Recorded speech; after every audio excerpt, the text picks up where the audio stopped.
Hi friends, అందరూ ఎలా ఉన్నారు? బాగున్నారా? మేమైతే బాగున్నాం. మీరు కూడా బాగుండాలని మనస్ఫూర్తిగా అయితే కోరుకుంటున్నాం. ఈరోజు నేనైతే పాతకాల పద్ధతిలో గోంగూర పచ్చిరొయ్యల కర్రీ అయితే వండాను ఫ్రెండ్స్. చూసారా? మీలో ఎంతమందికి ఈ కర్రీ అంటే ఇష్టం కామెంట్ బాక్స్లో కామెంట్ చేయండి. ఈరోజు నేనైతే ఈ కర్రీ వండాను. ఎలా వండానో వీడియోలో అయితే చూసేద్దాం. ముందుగా వీడియోని లైక్ చేయండి ఫ్రెండ్స్. పన్నిక 126 వ్లాగ్స్ని సబ్స్క్రైబ్ చేయండి ఫ్రెండ్స్, ఓకేనా?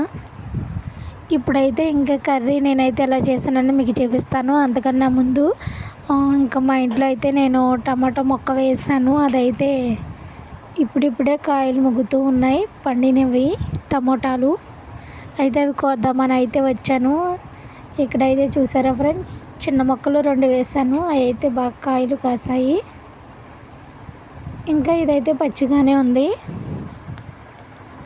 ఒక 2 కాయలు అయితే ఉన్నాయి, అవి అయితే కోస్తున్నాను అనమాట. వీడియో అయితే స్కిప్ చేయొద్దు ఫ్రెండ్స్, చివరి వరకు చూడండి. వీడియో నచ్చితే వీడియో ఒక లైక్ ఇవ్వండి. ఇదిగోండి ఇక్కడ ఉన్నాయి కదా ఫ్రెండ్స్, ఇవైతే ఈ 2 అయితే కోయడానికి అయితే వచ్చాను నేను. ఇదిగోండి టమోటాలు, మా పెరట్లో టమోటాలు. ఇప్పుడైతే ఇంక గోంగూర పచ్చిరొయ్యలు కర్రీలోకి అయితే వెళ్ళిపోదాం. గోంగూర అయితే శుభ్రంగా కడిగేసాను ఫ్రెండ్స్. కొంచెం గ్లాస్ వాటర్ వేసి బాగా ఉడికించాలి ఇప్పుడు.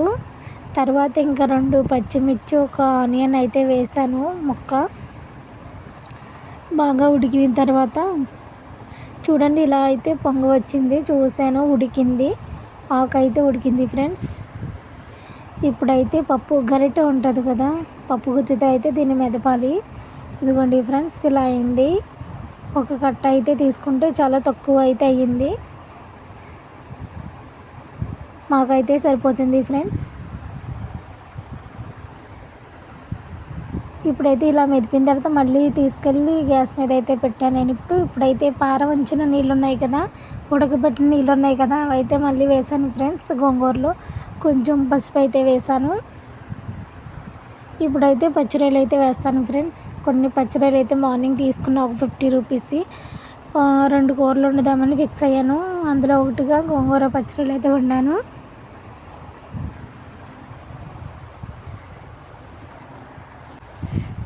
ఇప్పుడైతే ఇలా ఉడుకుతున్నాయి, అంటే పచ్చిరొయ్యలు ఉడకాలి కదా, అందుకనేసి గోంగూరలో ఉడికితే చాలా పులుపు అనేది వస్తుంది, కర్రీ బాగుంటుంది. పచ్చిరొయ్యలు సూపర్గా ఉంటాయి, బాగా చిన్న చిన్నగా ఉన్నాయి పచ్చిరొయ్యలు, అందుకనేసి గోంగూరలో వేసాను. కొంచెం చింతపండు కూడా యాడ్ చేశాను ఫ్రెండ్స్, నాకు పులుపు తక్కువ అనిపించి.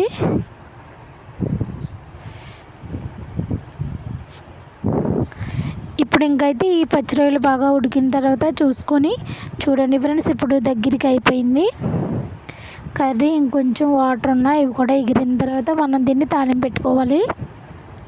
ఇదైతే పాతకాల పద్ధతిలో మా అత్తయ్య గారు అయితే ఎక్కువ వండేవారు, సూపర్గా ఉంటుంది టేస్ట్ అయితే. మీరు ఈ కర్రీని ఎలా వండుతారో కామెంట్ బాక్స్లో కామెంట్ చేయండి ఫ్రెండ్స్. పచ్చిరొయ్యలు అయితే చాలా చిన్న చిన్నగా ఉన్నాయి, ఈ కర్రీలోకి అయితే సూపర్గా ఉంటాయి. ఇప్పుడైతే తాలింపు పెట్టుకోవడానికి కొంచెం కరివేపాకు,